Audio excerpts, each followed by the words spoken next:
नमस्कार। कोरोना से जुड़े हमारे खास कार्यक्रम अफवाह बनाम हकीकत में आपका स्वागत है। मैं हूं अदिति राजपूत।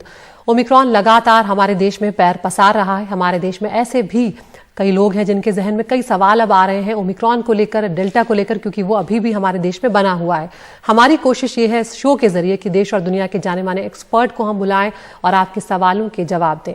तो कोरोना के मामले हमारे देश में अब 1.5 लाख का आंकड़ा पार कर चुके हैं। पिछले 24 घंटों की अगर बात की जाए तो 12% मामले बढ़ चुके हैं। देश में पिछले 24 घंटों में 1,79,723 नए कोरोना के मरीज सामने आए हैं और 146 लोगों ने अपनी जान गंवाई है। संक्रमण दर इस वक्त 13.13% के पार चल रही है और एक्टिव मरीजों की अगर बात की जाए तो वो संख्या 7,23,000 के भी पार है। यानी कि अब तेजी से मामले हमारे देश में बढ़ते जा रहे हैं। और इस बीच एक दिलचस्प आंकड़ा हमारे सामने आया है जो मुंबई का है कि ऑक्सीजन बेड पर जो मरीज हैं उसमें से ज्यादातर मरीज कौन से वाले हैं। तो 96% ऐसे मरीज हैं जो ऑक्सीजन बेड पर हैं जिन्होंने टीका नहीं लिया था। ये आंकड़े जो हैं वो हम आपको बीएमसी के जरिए दिखा रहे हैं। बीएमसी ने पेश किए थे अक्टूबर से जनवरी के आंकड़े। 1 अक्टूबर 2021 से 5 जनवरी 2022 तक के ये आंकड़े हैं जो सामने आए हैं, जिसमें 4054 मरीज भर्ती हुए थे। 443 यानी कि इसके 11% जो थे वो बिना टीके वाले मरीज हैं और 443 जो बिना टीके वाले मरीज हैं उनमें ज्यादातर को ऑक्सीजन की जरूरत पड़ी है। तो ये एक बहुत महत्वपूर्ण यहाँ पर पहलू है, क्योंकि हम लगातार इस बात पर जोर दे रहे हैं कि टीकाकरण कितना महत्वपूर्ण है। हमारे साथ खास मेहमान जुड़ रहे हैं। डॉक्टर राजेश पारिक हैं, डायरेक्टर हैं मेडिकल रिसर्च जसलोक हॉस्पिटल से। डॉक्टर पारिक, बहुत शुक्रिया आपका हमसे जुड़ने के लिए। ये जो डॉक्टर पारिक बीएमसी ने आंकड़े जारी किए, ये एक तरह से आंखें खोल देने वाले हैं, क्योंकि उन्हीं लोगों को ज्यादातर ऑक्सीजन की जरूरत पड़ी है जिन्होंने टीके नहीं लगवाए थे। हाँ दीजिए, और ये सब बंबई में नहीं है लेकिन पूरी दुनिया में हम लोग देख रहे हैं। जो आंकड़े यूनाइटेड किंगडम से आ रहे हैं, यूएस से आ रहे हैं, अलग अलग अस्पताल से आ रहे हैं पूरी दुनिया से, वो यही दिखा रहे हैं कि ज्यादा करके जिन लोगों ने टीका नहीं लगाया है वो अस्पताल में जा रहे हैं, आईसीयू में जा रहे हैं और उनकी मौत भी हो रही है। बिल्कुल डॉक्टर, किस तरह से अभी जो नए मरीज सामने आ रहे हैं, क्योंकि महाराष्ट्र ऐसा प्रदेश है जो इस मामले में कोरोना जब डेल्टा हुआ था तब भी सबसे ज्यादा मरीज जो हैं वो वहीं पर आ रहे थे और इस वक्त भी हम देख रहे हैं कि 44,000 जो नए मरीज हैं वो पिछले 24 घंटों में सामने आए हैं। किस तरह के सिम्टम्स हैं अगर आप बताना चाहें, और अगर डेल्टा और जो ओमिक्रॉन है उसके सिम्टम्स में क्या कुछ अंतर इस वक्त आप देख रहे हैं मरीजों में? जी, काफी अंतर है। पहले तो हम लोग ये देख रहे हैं कि जो मरीज अभी आ रहे हैं उनको ज्यादा करके घसे तक तकलीफ होती है, लंग्स की नहीं होती है, तो वो इतने सीरियस नहीं आते हैं, माइल्ड सिम्टम्स से आते हैं। उनको ज्यादा करके बुखार नहीं होता है, सरदर्द नहीं होता है। तो जो पहले डेल्टा के जो निशान थे, फीवर आना, बुखार आना, सरदर्द होना, वीकनेस लगना, वो सब ज्यादा करके नहीं है, वो घसे तक है। इस वजह से लोगों को लगता है कि ओमिक्रॉन एकदम माइल्ड है, इसमें कोई कठोरता नहीं है और इसके वजह से वो सावधान नहीं रहते हैं। लेकिन इसमें से कई लोग अस्पताल में जाते हैं, आईसीयू में जाते हैं और इसमें ज्यादा करके जैसे आपने बताया ऐसे लोग रहते हैं जिन्होंने टीका नहीं लिया है। लेकिन ऐसे भी लोग होते हैं जिनको कोमॉर्बिड कंडीशंस होती हैं, जैसे जिनमें डायबिटीज होती है, ब्लड प्रेशर होता है, जिनका वजन ज्यादा होता है। तो ऐसे अलग अलग कंडीशंस में भी अस्पताल जाने और आईसीयू में जाने की संभावना बढ़ जाती है। बिल्कुल डॉक्टर पारिक, यहाँ पर ये भी आपसे समझना चाहेंगे कि अगर हम दुनिया की स्थिति इस वक्त देखें तो अगर हम साउथ अफ्रीका का ही एग्जाम्पल ले, वहां पर तो बहुत तेजी से मामले बढ़े थे, फिर तेजी से उसमें गिरावट भी देखने को मिली। क्या हम उम्मीद कर रहे हैं भारत में जो पीक है वो कब तक ओमिक्रॉन का देखने को मिल सकता है?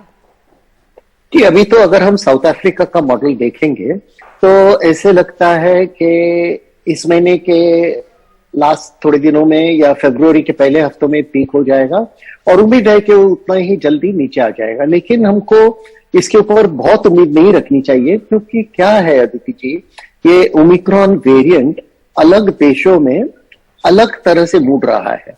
तो जो साउथ अफ्रीका में हो रहा था वो यूके में नहीं हो रहा है, जर्मनी में नहीं हो रहा है, फ्रांस में नहीं हो रहा है और शायद यूएस में भी नहीं होगा। तो ये अलग अलग तरह से अलग अलग देशों में मुड़ रहा है। तो हमको उम्मीद रखनी चाहिए, लेकिन उसके ऊपर ही हमको डिपेंड नहीं होना चाहिए। बिल्कुल डॉक्टर पारेख। और इस वक्त अगर हम पूरे हमारे देश में स्थिति देखें डॉक्टर पारेख, बहुत तेजी से अब मामले बढ़ रहे हैं, जैसा कि अंदेशा भी जताया जा रहा था कि जब ओमिक्रॉन आएगा तो उसको रोकना बहुत मुश्किल होगा, क्योंकि ट्रांसमिशन उसका जो है वो बहुत ही तेज है और डेल्टा के मुकाबले बहुत ज्यादा है। तो ऐसे में आगे आने वाला जो वक्त है उसमें आप किस तरह से देख रहे हैं, खासकर वो लोग जो 50 के पार हैं या 60 के पार हैं, भले ही वो कोई गंभीर बीमारी से ग्रसित ना हो, लेकिन फिर भी वो ज्यादा वल्नरेबल रहेंगे?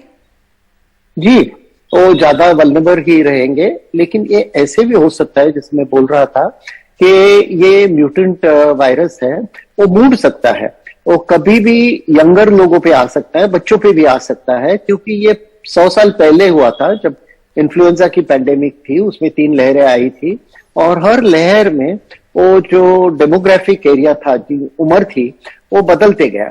तो अभी तो ऐसे लगता है कि जिनकी उम्र 50 से ज्यादा है उसमें गंभीरता ज्यादा है, लेकिन वो शायद बदल सकता है। बिल्कुल डॉक्टर पारेख, यहाँ पर ये भी समझना चाहेंगे, क्योंकि बच्चे भी इस बार हमने देखा दूसरे अलग अलग देशों में कि बच्चे भी बहुत तेजी से संक्रमण का शिकार हुए थे। क्या बच्चों के जो लक्षण हैं वो एडल्ट के जो लक्षण हैं उससे अलग देखने को मिल रहे हैं डॉक्टर पारेख? वो ज्यादा करके वैसे ही रहते हैं, लेकिन जब बच्चों में आता है तो फिर इसकी गंभीरता बढ़ती है। ये बच्चे आईसीयू में जाते हैं, अस्पताल में जाते हैं। हालांकि हमने ज्यादा करके अपने देश में ये नहीं देखा है, लेकिन यूएस में तो ये साफ साफ दिखाई दे रहा है।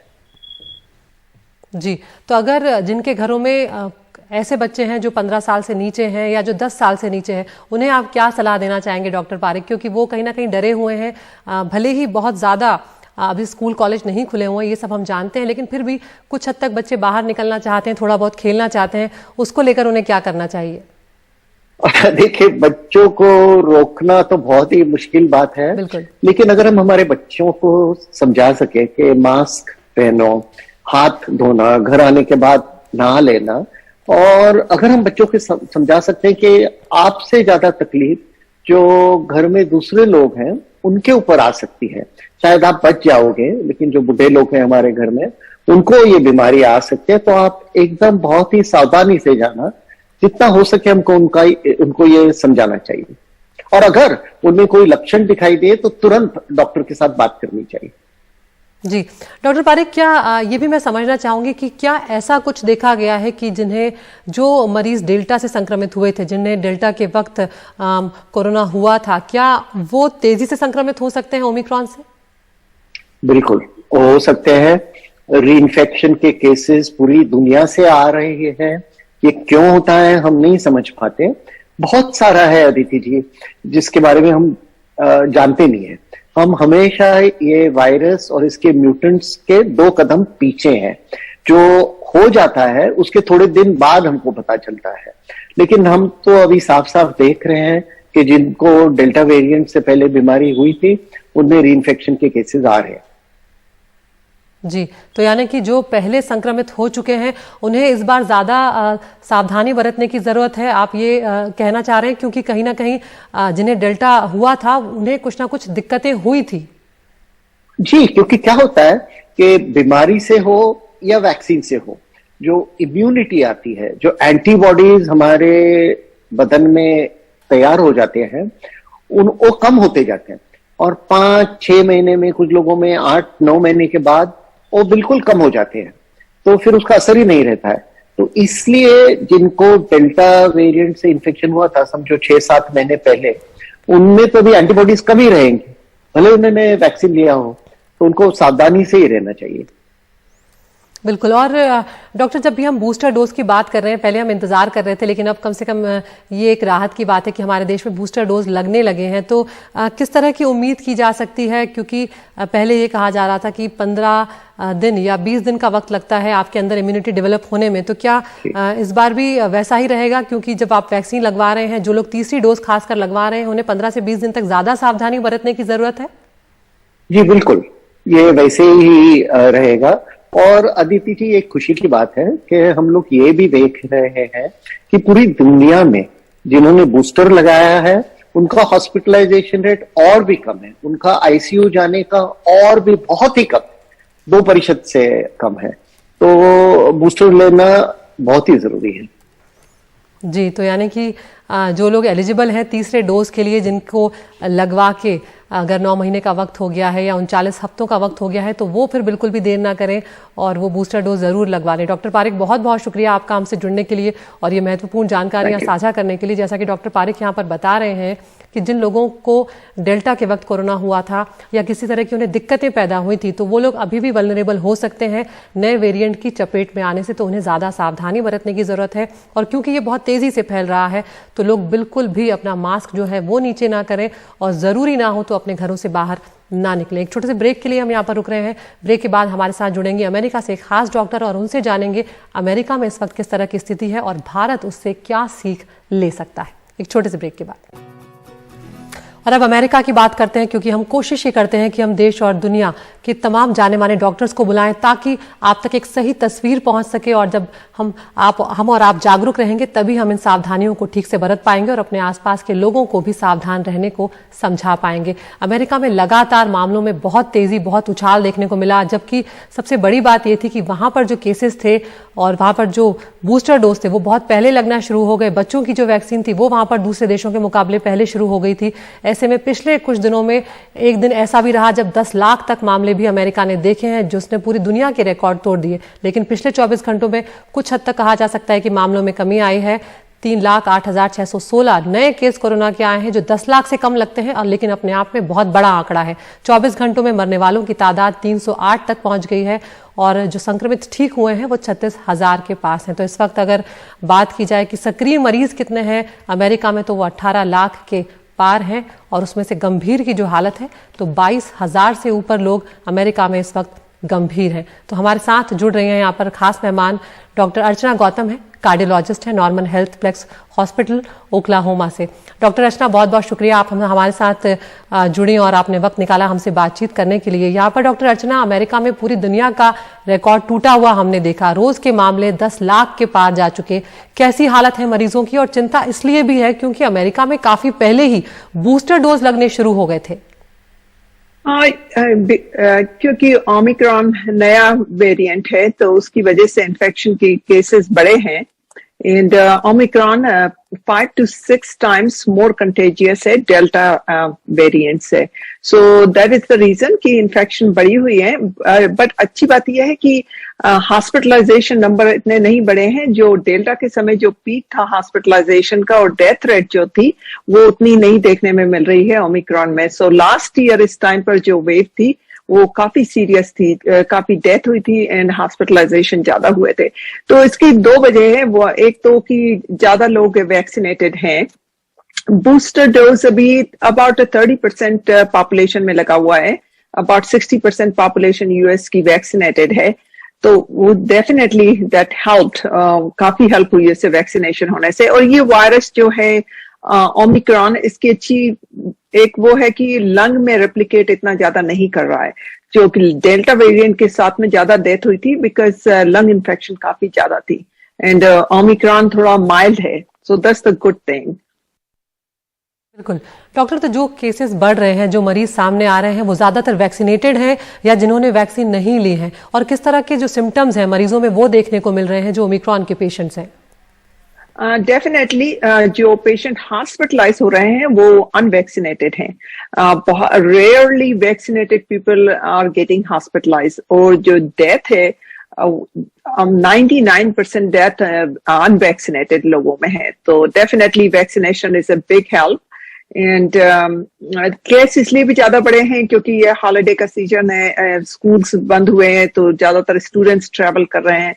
सो दैट इज अनदर रीजन कि नंबर ऑफ केसेस बढ़े हुए हैं। As far as symptoms go, कि जो डेल्टा के साथ थे वो निमोनिया काफी था उस वेरिएंट में।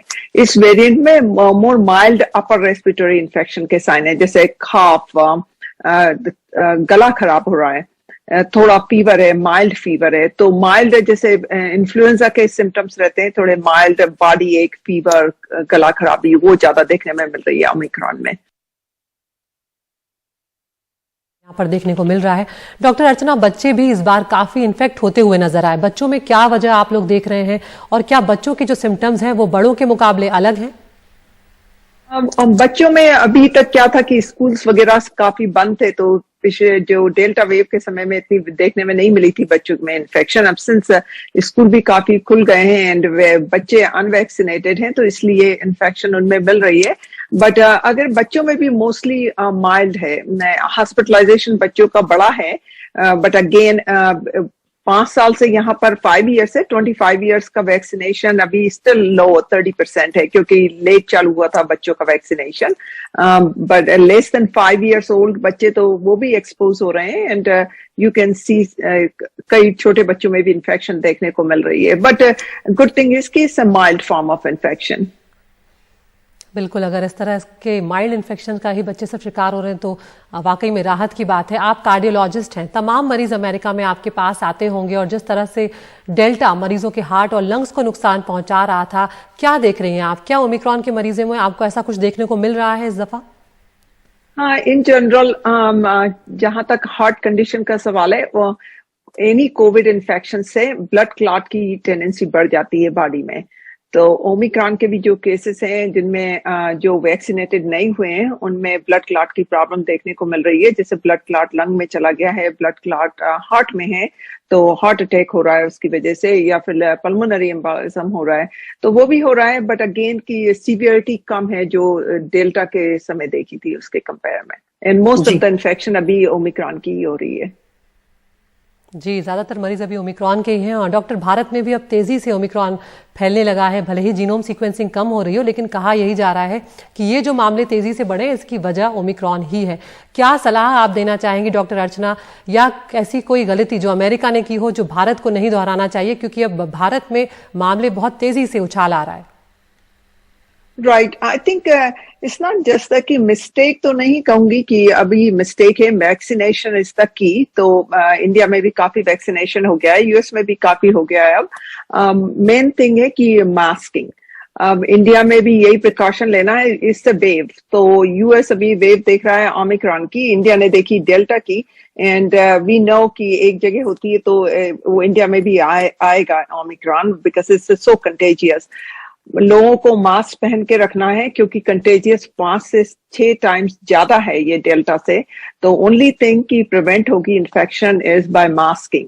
एंड ऑल्सो जो गैदरिंग है, सोशल गैदरिंग, वो बहुत इंपॉर्टेंट है कि वो नहीं करें, क्योंकि अब जैसे ही वेव आएगी नेक्स्ट 2-3 मंथ्स और फ्यू वीक्स एटलीस्ट वो प्रिकॉशन लेने पड़ेंगे। So again masking, avoid gathering and take as much as precaution और वैक्सीनेशन।